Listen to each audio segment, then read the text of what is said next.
Assalamualaikum warahmatullahi wabarakatuh. Halo sobat. Selamat datang di channel Dzaf TV. Bagaimana kabarnya sobat?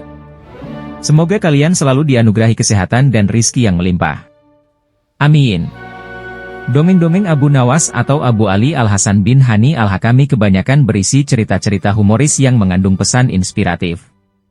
Salah satunya adalah kisah Abu Nawas merayu Tuhan yang banyak dicari oleh orang-orang. Nah, dalam video ini sobat akan menjumpai cerita pujangga yang terkenal dalam agama Islam tersebut.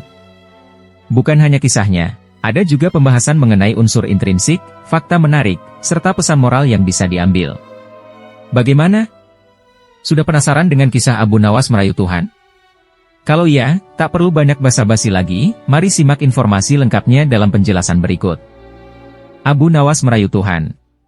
Pada zaman dahulu, Abu Nawas atau Abu Nuwas dikenal sebagai sosok yang bijaksana sehingga sering didatangi oleh banyak orang untuk menyelesaikan suatu masalah. Tak hanya rakyat biasa, ia juga dipercaya pejabat istana. Meskipun begitu, tak jarang pula Abu Nuwas menunjukkan sisi kekonyolannya.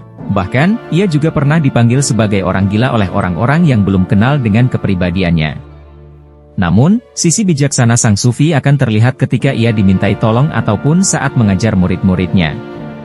Jawaban yang ia berikan dibungkus dengan humor lucu tapi mengandung pesan yang bermakna. Diceritakan dalam kisah Abu Nawas merayu Tuhan, ada seorang murid yang tak pernah melewatkan kesempatan untuk bertanya kepada laki-laki ini. Tak jarang, murid ini juga mengomentari ucapan-ucapan Abu Nawas. Pada suatu hari, Abu Nuwas bersama muridnya menerima kedatangan 3 orang tamu. Ketiga tamu tersebut berniat menanyakan beberapa pertanyaan kepada sang pujangga ini. Hei, Abu Nawas. Manakah yang lebih utama? Orang yang melakukan dosa-dosa kecil atau orang yang mengerjakan dosa-dosa besar? Tanya tamu pertama kepada pujangga ini. Abu Nuwas tanpa berpikir panjang menjawab, orang-orang yang mengerjakan dosa kecil. Tamu pertama itu kemudian menanyakan alasan sang pujangga memilih orang yang berdosa kecil. Karena dosa kecil lebih mudah dimaafkan oleh Allah Subhanahu wa Ta'ala, jawab Abu Nawas. Tamu pertama itu hanya mengangguk-anggukan kepala dan merasa puas dengan jawaban Abu Nuwas. Ia pun pamit pulang kepada sang pujangga. Pertanyaan yang sama, jawaban yang berbeda. Selanjutnya, tibalah giliran tamu kedua yang melontarkan pertanyaan kepada Abu Nawas. Wahai Abu Nawas, antara orang yang berdosa besar dan orang yang berdosa kecil, manakah yang lebih utama? Tanya tamu kedua itu. Ternyata, ia menanyakan pertanyaan yang sama dengan tamu pertama. Abu Nawas kemudian menjawab, yang utama adalah orang yang tidak melakukan perbuatan dosa besar ataupun dosa kecil. Tamu kedua tak puas dengan jawaban sang pujangga dan ingin mengetahui alasan di balik jawaban itu. Jika kamu tidak melakukan dosa apapun, maka pengampunan Allah Subhanahu wa Ta'ala sudah tidak diperlukan lagi, jelas sang pujangga dengan santai. Tamu kedua itu cukup puas dengan alasan yang diberikan oleh Abu Nawas. Ia pun kemudian berpamitan untuk pergi karena urusannya dengan sang pujangga telah selesai. Lalu, tamu ketiga pun mengajukan pertanyaannya kepada Abu Nuwas. Hei, Abu Nawas, manakah yang lebih utama, orang yang mengerjakan dosa besar atau orang yang melakukan dosa kecil? Tanya tamu ketiga ini. Abu Nawas tidak menyangka bahwa ketiga tamunya menanyakan pertanyaan yang sama padanya. Laki-laki ini pun memberikan jawabannya, orang yang melakukan perbuatan besar yang lebih utama. Kenapa bisa begitu? Beritahu alasanmu kepadaku, tanya tamu ketiga itu dengan penuh rasa penasaran. Abu Nuwas yang mendengar permintaan tamunya itu menjawabnya tanpa ragu-ragu. Alasannya, pengampunan Allah Subhanahu wa Ta'ala kepada hambanya sebanding dengan besar dosa yang hambanya lakukan, jelas sang sufi. Merasa puas dengan jawaban sang pujangga, tamu ketiga itu pun pamit untuk pulang. Keingintahuan sang murid. Murid Abu Nawas yang sedari tadi melihat interaksi gurunya dengan ketiga tamu itu tak bisa menahan rasa ingin tahunya. Ia kemudian bertanya kepada sang pujangga kenapa laki-laki ini memberikan 3 jawaban yang berbeda untuk pertanyaan yang sama. Mendengar pertanyaan muridnya, dalam kisah Abu Nawas merayu Tuhan, ia diceritakan hanya tersenyum simpul. Laki-laki ini lalu menjelaskan, manusia itu terbagi dari 3 angkatan, yaitu tingkatan mata, otak, dan hati. Apakah maksud dari tingkatan mata itu, guru? Tanya muridnya dengan polos. Contoh untuk tingkatan mata adalah seorang anak kecil yang menatap bintang di langit. Ia akan mengatakan bahwa bintang itu kecil karena itulah yang kelihatan di matanya, jelas Abu Nawas dengan memberikan perumpamaan. Lalu, untuk tingkatan otak, bagaimana, guru? Tanya si murid lagi. Jika orang itu memiliki kepandaian, ia akan berkata bahwa bintang itu sebenarnya berukuran besar karena ia mempunyai pengetahuan, ujar Abu Nawas. Bagaimana dengan tingkatan hati, wahai guruku? Tanya sang murid lagi. Seseorang yang pintar dan paham ketika melihat bintang di langit akan tetap mengatakan bahwa bintang itu kecil walaupun ia tahu kalau ukurannya memang besar. Ia percaya karena tidak ada satupun di dunia ini yang lebih besar dari Allah Subhanahu wa Ta'ala, terang sang pujangga. Pertanyaan unik sang murid. Murid Abu Nawas mulai memahami pesan bijak apa yang ingin disampaikan oleh gurunya. Ia sekarang tahu kalau satu pertanyaan bisa menghasilkan jawaban yang berbeda-beda.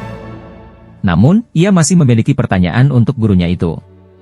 Guru, mungkinkah manusia bisa menipu Tuhan? Tanya murid Abu Nawas dengan lugu. Meskipun terdengar aneh, tapi Abu Nawas tetap menjawab pertanyaan unik dari muridnya itu. Mungkin saja, jawab sang pujangga ini dengan santai. Sang murid tidak menyangka kalau pertanyaannya dijawab oleh gurunya. Karena penasaran, ia pun bertanya kembali pada sang pujangga. Bagaimana caranya manusia menipu Tuhan, guru? Tanyanya. Manusia dapat menipu Tuhan dengan cara merayunya melalui pujian dan doa, terang Abu Nawas. Jika boleh, tolong ajari saya doa dan pujian itu, guru, pinta sang murid dengan nada antusias. Abu Nawas tanpa keberatan memberitahu doa itu. Yang artinya, wahai Tuhanku, aku tidak pantas menjadi penghuni surga, tapi aku tidak kuat menahan panasnya api neraka. Sebab itulah terimalah tobatku dan ampunilah segala dosa-dosaku. Sesungguhnya kaulah zat yang mengampuni dosa-dosa besar. Sejak saat itu, banyak orang yang mempraktikkan doa untuk merayu Tuhan yang disampaikan oleh Abu Nawas. Akhir dialog antara sang murid dan si pujangga menjadi penutup kisah Abu Nawas merayu Tuhan. Unsur intrinsik dongeng Abu Nawas merayu Tuhan. Sobat sudah menyimak tentang kisah Abu Nawas merayu Tuhan. Sebenarnya, masih ada juga pembahasan unsur-unsur intrinsik yang sayang bila sobat lewatkan. Simak ulasannya dalam penjelasan berikut, yuk! 1. Tema. Tema atau gagasan utama dari cerita di atas adalah bersikap bijak dalam menghadapi suatu permasalahan. Abu Nawas menjelaskan bahwa satu pertanyaan bisa saja menghasilkan jawaban yang berbeda tergantung kepada siapa kamu akan menanyakannya. 2. Tokoh dan perwatakan. Tokoh-tokoh dalam kisah sufi Abu Nawas merayu Tuhan adalah Abu Nawas, seorang murid, dan 3 tamu. Abu Nawas digambarkan sebagai sosok yang bijaksana, sabar, dan humoris. Walaupun disegani oleh banyak orang, ia tetap rendah hati. Selanjutnya, karakter murid Abu Nawas dijelaskan sebagai seseorang yang haus akan ilmu pengetahuan baru dan setia kepada gurunya. Selain itu, sang murid juga digambarkan sebagai sosok yang memiliki pemikiran unik karena pertanyaan-pertanyaannya yang tidak umum. Sementara itu, ketiga tamu yang mengunjungi Abu Nawas dijelaskan sebagai karakter yang mempercayai sang pujangga. Mereka menerima penjelasan sang sufi tanpa mempertanyakan lebih jauh tentang pendapat sang pujangga lagi. 3. Latar. Latar atau tempat kejadian di mana dongeng di atas terjadi tidak disebutkan secara spesifik.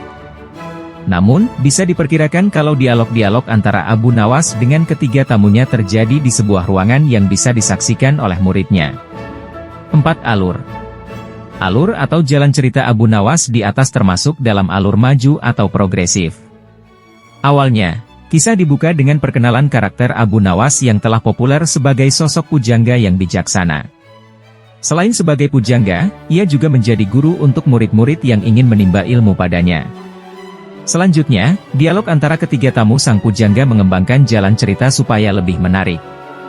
Puncak konflik terjadi ketika sang murid menanyakan kepada sufi dari Iran itu kenapa sang pujangga memberikan jawaban yang berbeda-beda untuk pertanyaan yang sama. Abu Nawas kemudian dengan santai menjelaskan alasannya dengan santai dan bahasa yang mudah dipahami. Akhir cerita ditutup dengan sang pujangga memberitahu doa apa yang bisa dipanjatkan oleh sang murid untuk bisa merayu Tuhan. 5. Pesan moral. Pesan moral dari kisah nasihat Abu Nawas merayu Tuhan di atas adalah sobat tidak bisa menghakimi seseorang jika tak mengetahui alasan di balik melakukan suatu perbuatan. Bersikap bijak menjadi solusi terbaik supaya tidak membuat orang lain marah dan tersinggung. Selain unsur-unsur intrinsik, Ada juga unsur ekstrinsik yang bisa sobat simpulkan dari cerita yang masuk dalam dongeng 1001 malam di atas. Sebut saja nilai-nilai yang berlaku di masyarakat sekitar pada saat itu, termasuk nilai budaya, sosial, dan moral. Fakta menarik. Setelah mengetahui kisah Abu Nawas merayu Tuhan beserta unsur-unsur intrinsiknya, kini saatnya sobat menyimak tentang fakta menarik dari cerita tersebut. Ulasannya bisa sobat cek dalam pembahasan berikut. 1. Petikan ayat Al-Quran untuk meminta pengampunan Allah Subhanahu wa Ta'ala. Selain doa yang disampaikan Abu Nawas dalam kisahnya di atas, ada juga doa untuk meminta pengampunan Allah Subhanahu wa Ta'ala yang bisa sobat jumpai dalam Al-Quran. Barangkali sobat bisa memanjatkannya dengan hikmat setelah selesai beribadah sholat.